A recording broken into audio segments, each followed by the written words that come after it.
Hi, how you doing? My name is Rob Deutschman, and welcome to the first podcast for the Old Grey Mayors. The podcast is something that we'll be talking about local issues in the community, but we're going to take a look at it from more of a deeper dive into specific issues. What we want to do with this podcast is take a look behind the scenes to see how things came about, how they come together. We all like to consider the who, the what, and the where of what happens out there, but what we're going to focus on is the how and the why, which for many leads to the when. For example, how do we expand the minimum grid for protected bike lanes in our community? Why does it appear to be little action happening, and when will it happen? And I hope through this podcast that what we'll do is be able to provide you with some ideas as to how things occur. And we're going to take a look at successes, and we're going to take a look at failures, and we're going to bring on the show people in our community who have experienced all of that. Generally mayors who have been involved in a number of key issues in our community, and find out from them what were the keys to their success, so that hopefully from all of that, we will have a better understanding of how things can happen in our community and make us all better advocates and activists. And of course, who better to inform us than someone who's been through the process, like an old grey mayor.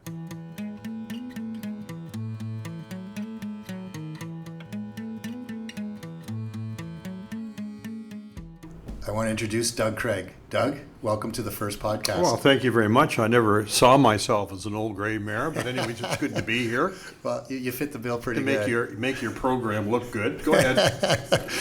Well, you certainly fit the old and the gray. Right. Maybe Carl a little more than you.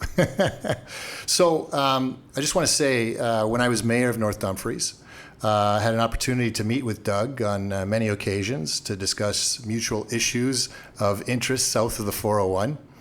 And as regional council, I've always said that I had one of the best seats in the House, sitting between Doug Craig and Sean Strickland, two people that taught me a lot about regional issues and local politics. So, Doug, I just want to, one of the things that I found most interesting amongst many about you is your history prior to coming to the Cambridge area. And I thought people might be interested to learn about that because it might help inform them about you as the individual, because you have this perception in the community of being a hard-nosed Cambridge defender, Cambridge first type individual. But I saw a little more than that. I saw you more as becoming more of a regional person of interest. But why don't you tell us and tell our listeners a little bit about the Doug Craig before Cambridge? Well, I'm from Toronto originally. That's where I grew up, and it wasn't a pleasant childhood. I tell people that.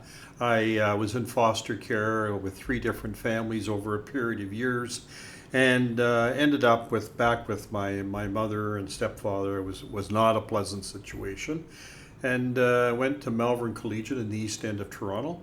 Played a lot of sports. Was not at home very much because I really wasn't wanted at home. So I ended up spending a lot of time in the streets of Toronto. That's where I grew up and where I became sort of acclimatized to what was happening in the community. I went to the University of Toronto, had a great deal of difficulty in my later years in school and at U of T, mainly because of my disability with attention deficit. And I got diagnosed with that.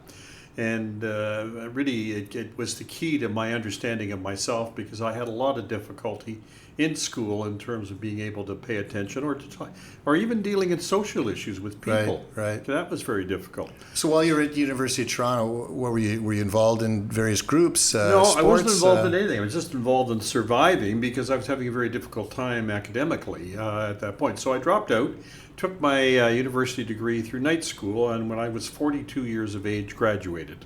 I'm quite proud of that. So I had to do it one course at a time. Well, let me ask you, what were you doing employment-wise until 42? Well, I got a job as a teacher, so that was easy. Anybody could be, grade 12, grade 13, could be a teacher in those days. So that's essentially the route I took.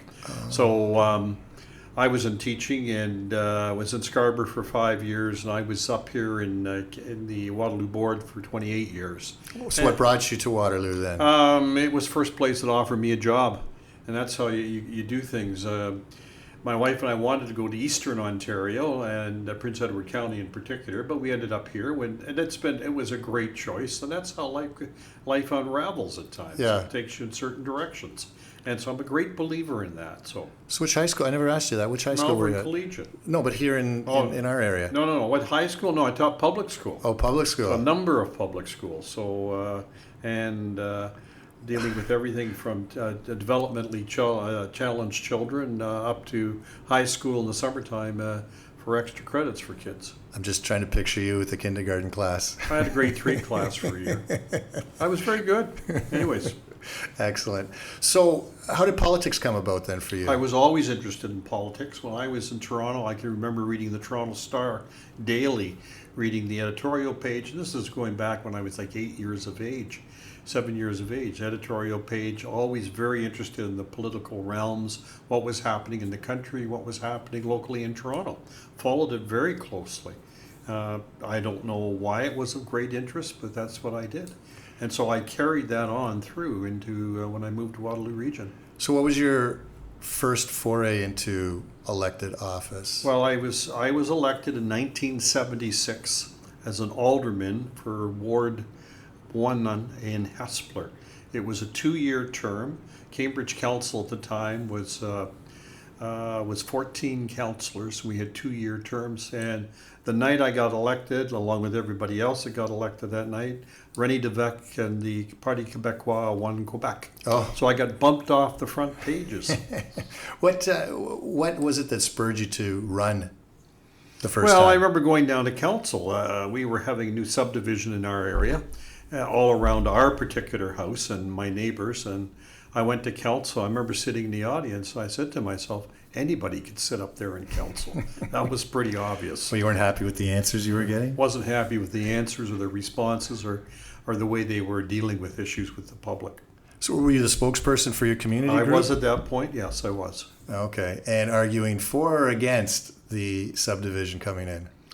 We wanted modifications to it. I mean, Okay. obviously, okay? We wanted it to have some semblance of resembling the sparse community that was already there. Yeah. That's always an interesting one, just as an aside, with respect to when people are concerned about new subdivisions or developments in their area. And oftentimes, they're encouraged to try to work with the developer to see if you can make changes or modifications, right?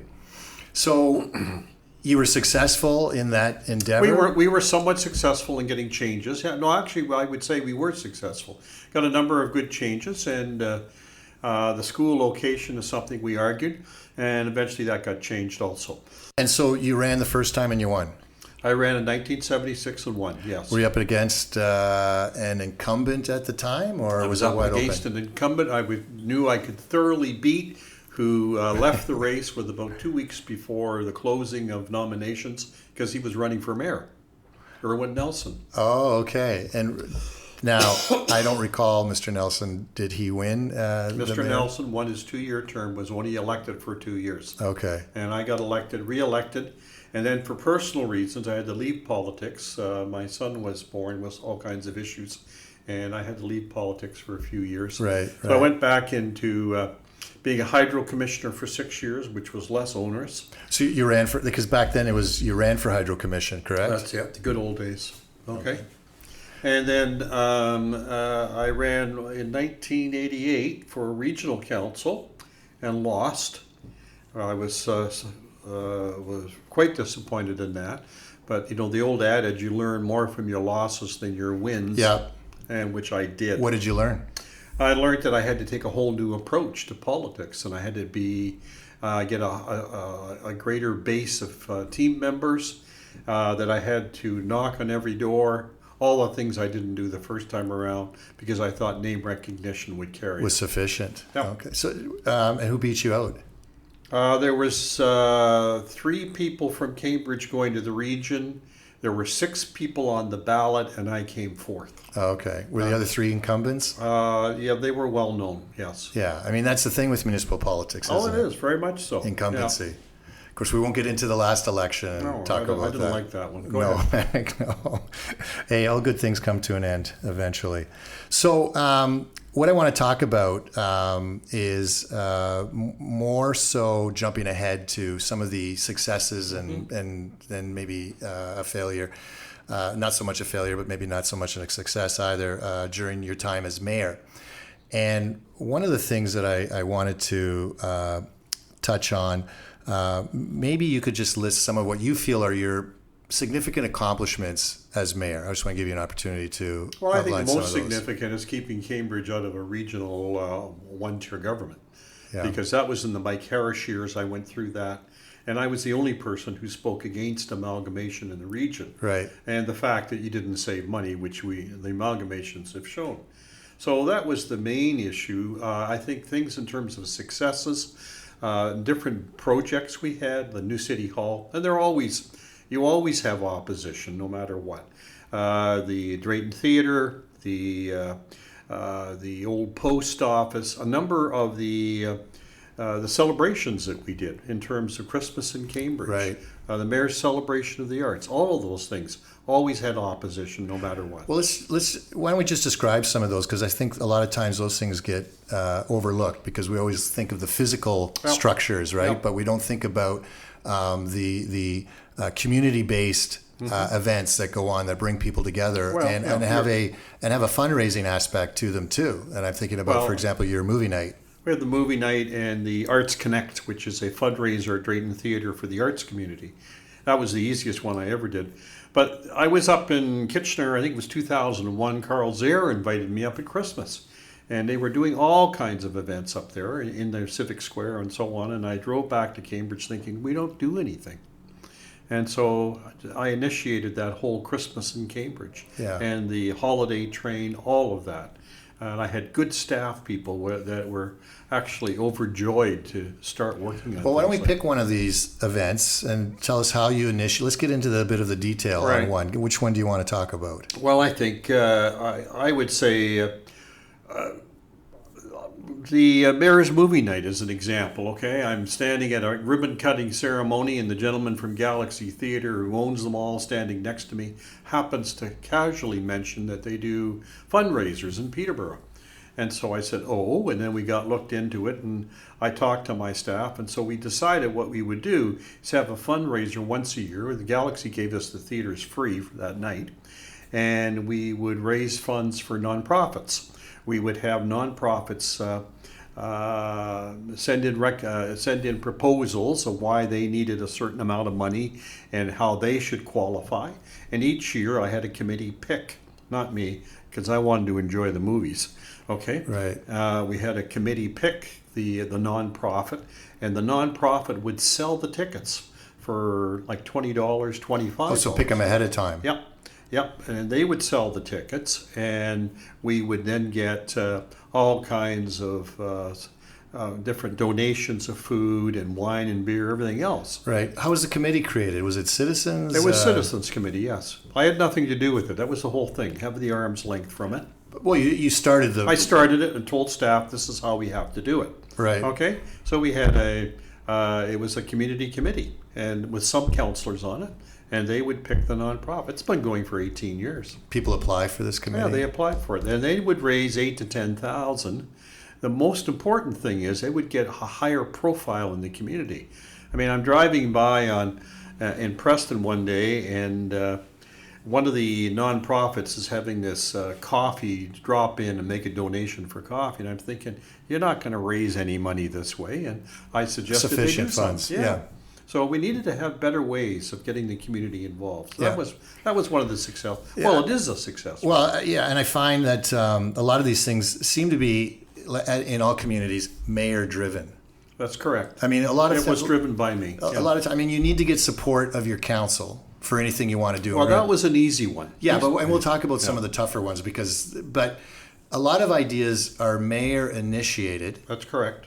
and then council, if they're on board, and you get enough of them on board, you can go ahead with these sorts of things. That's correct. Right? That's the key. But it's funny interesting how the focus is on the mayor in whatever community you're at in terms of what does the mayor want to do or what's the mayor interested in doing, and that seems to guide staff in terms of what they're doing. So you could say from a regional perspective, it's what's the regional chair interested in doing, and Ion obviously was a big one with respect to Ken. And then take a look at any other community. It's always the mayor that seems to be the central focus, even though everyone's democratically elected. Yep. But it's the mayor that staff is always looking to see what the mayor focus is. Elected across the city too. Right. So that's where you have this kind of emphasis and empowerment from the vote itself. And I remember I used to, when I was mayor of North Dumfries, we would do fundraisers as well to raise money for parks and trails and that sort of thing. And you could also reach out to a number of organizations within the community to make donations, et cetera, for and raise a significant amount of money. Well, let's talk about some of the physical structure things, for example. Okay, so for example, I think one of the big successes that you had was attracting University of Waterloo School of Architecture. That was the very first thing. That was 30 minutes after I got elected in 2000. I had gentlemen come into the office, wanted to move the School of Architecture to Cambridge. And I talked to them about it, and I thought, this is a great idea. You know, I usually made a lot of my decisions, if not most of them, on instinct. And in terms of where it ought to go and what we ought to do in the community, and how for Cambridge it would give profile, it would give credibility to the community to have a university there, that sort of thing. And that was probably the easiest one I ever did. Well, and this was following. I mean, Kitchener already had. Was it the School of Pharmacy already in? No. School of Social Work? No. We were the first in the region. Okay. We were the first, and I was told by one mayor that they wouldn't put municipal money into university programs, although eventually these things happened in that other community. Did that mayor eventually put money into? That's correct, yeah. They saw the success we had. Anyways, I won't delve into that one. That's how these things work. You have to have... I think the main thing philosophically for me was I didn't want to have any regrets about anything, that I was prepared to pursue things and to see them through regardless of the opposition. That was important. Yeah. And if I believed it was the best thing for the community.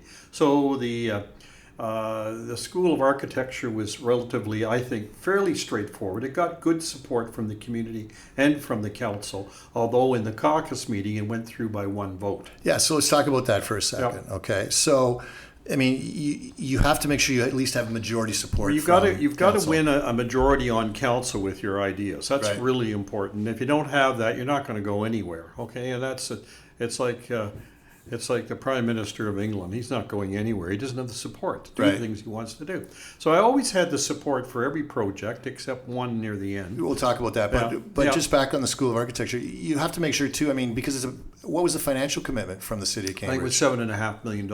And this was back in?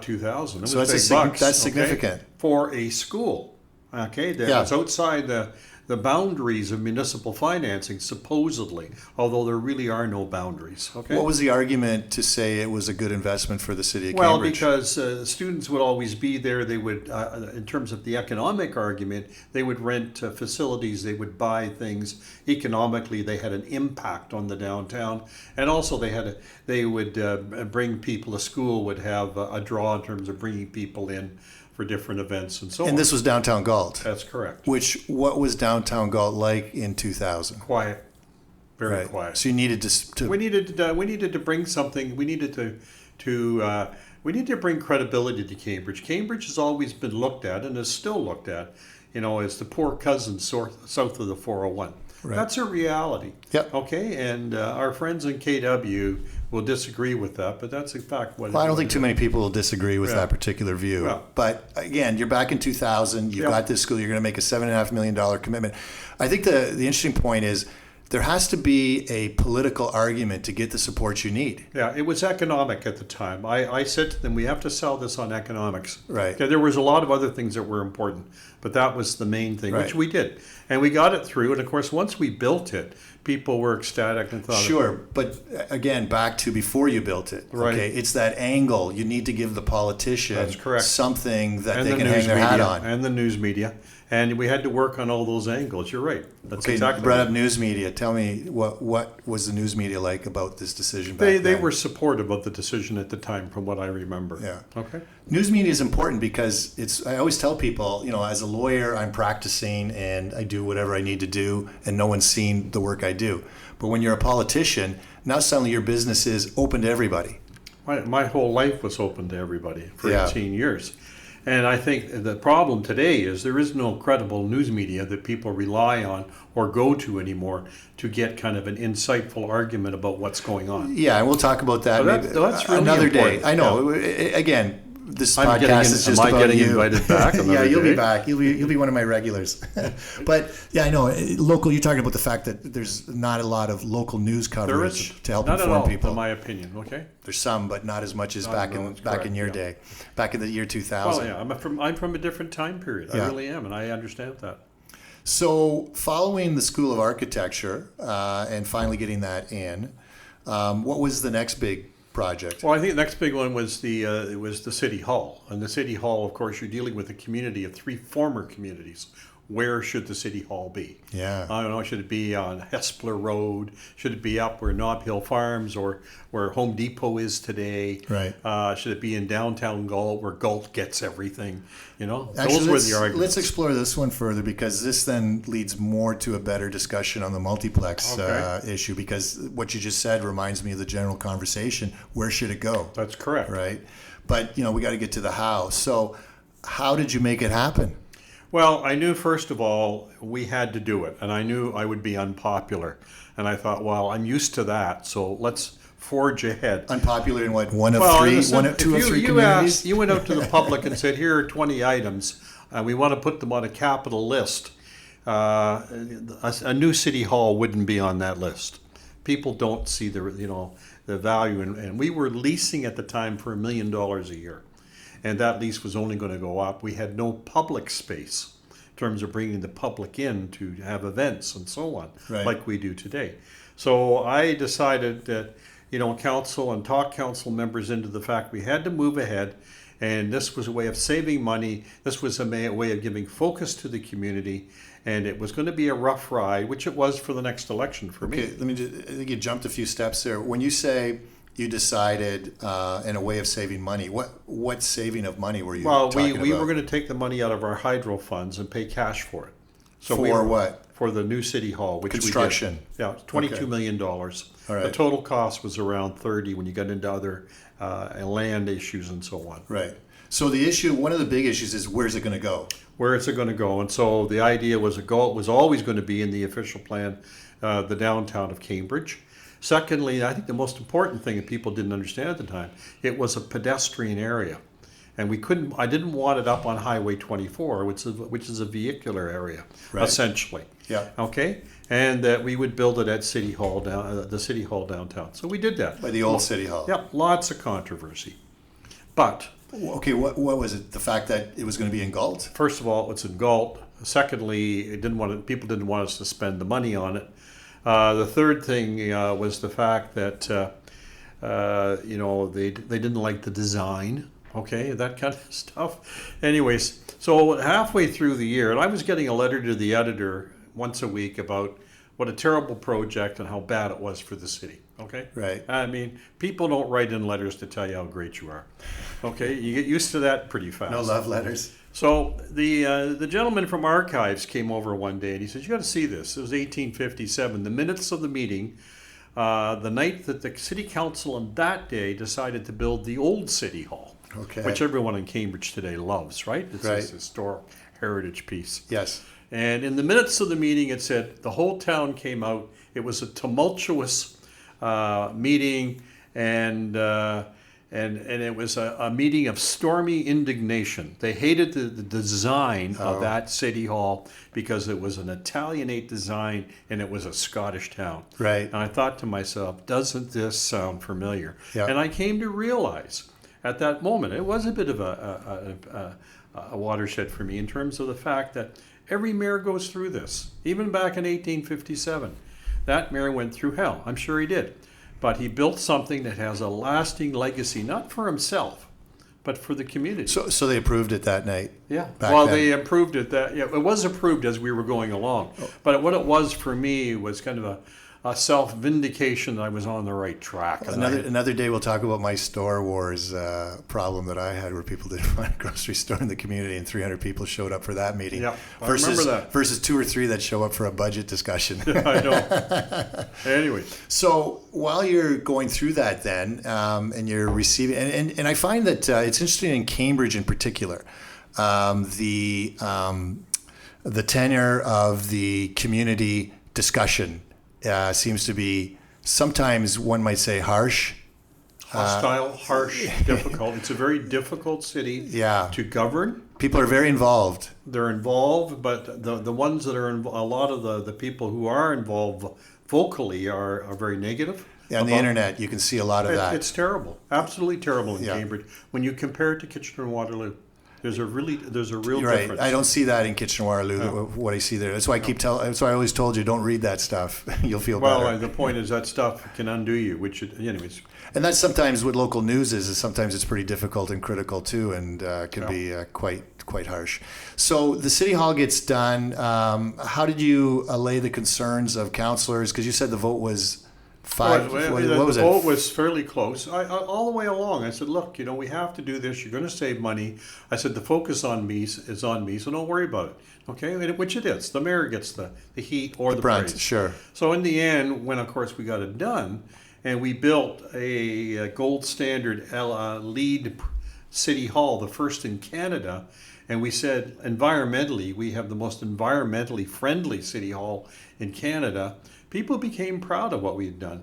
And what also happened is the building actually worked properly in terms of its office space, in terms of the public coming in terms of the public space out front. Yeah. It actually worked very, very well. Well, not only just out the exterior, but the interior community space as well. So it was a success from that point. What was the vote?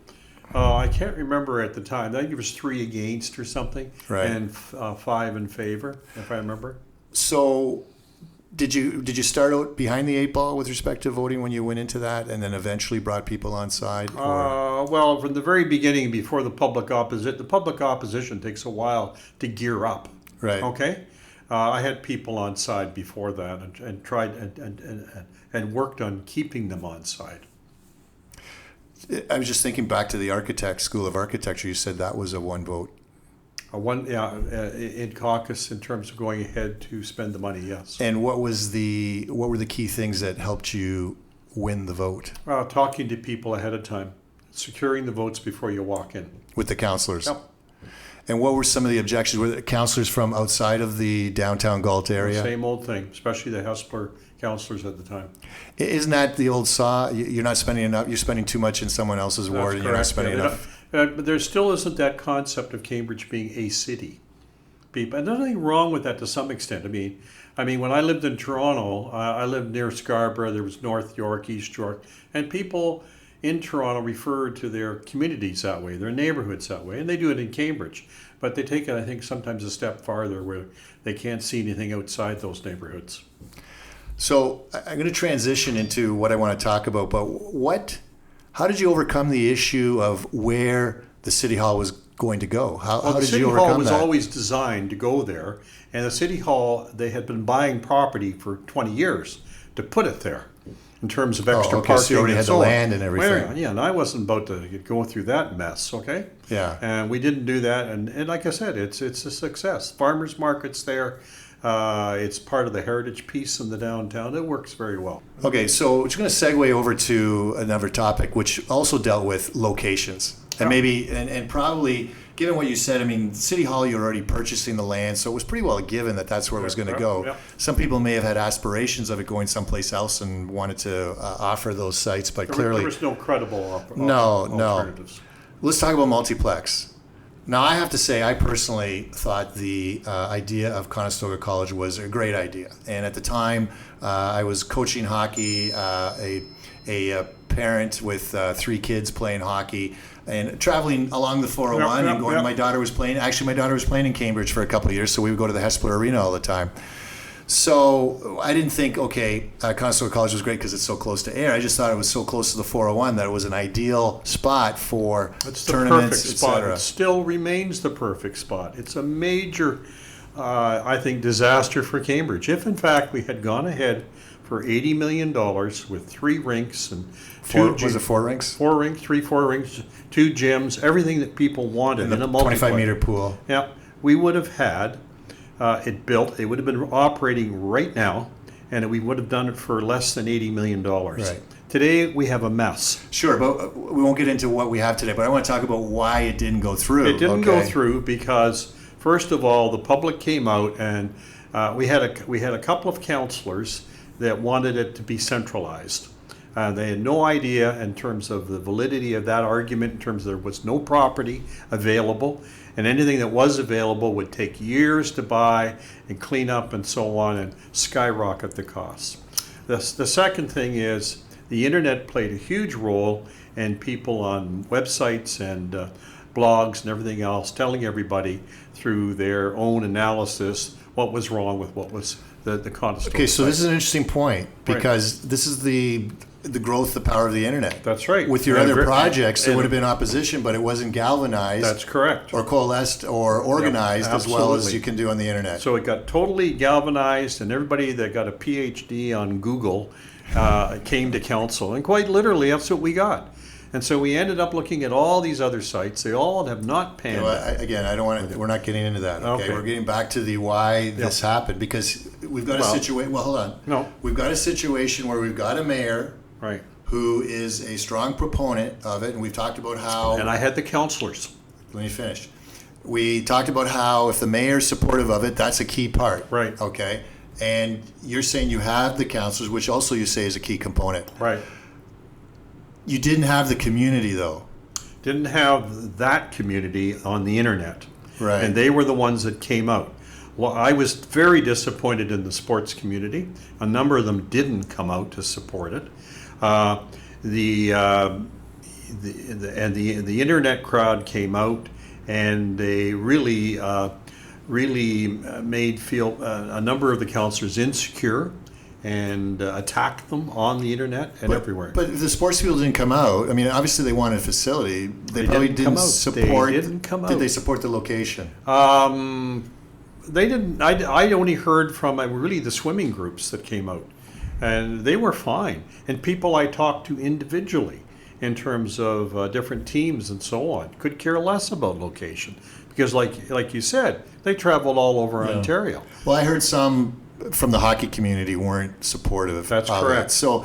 So I'm wondering if the community-based outreach could have been better to try and garner more support. I think that if you had to do it all over again and you knew the power of the internet at that time, Right. which we didn't know, Right. we would have done a much better job in selling it, and we would have had the facility up and running.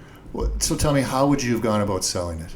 Well, I think we would have used the internet to our advantage in terms of explaining why, and the fact that there were no other properties, that in fact the more you delay, the higher the cost, and the fact that we had a deal for literally 60 years at 2.5 million lease agreement.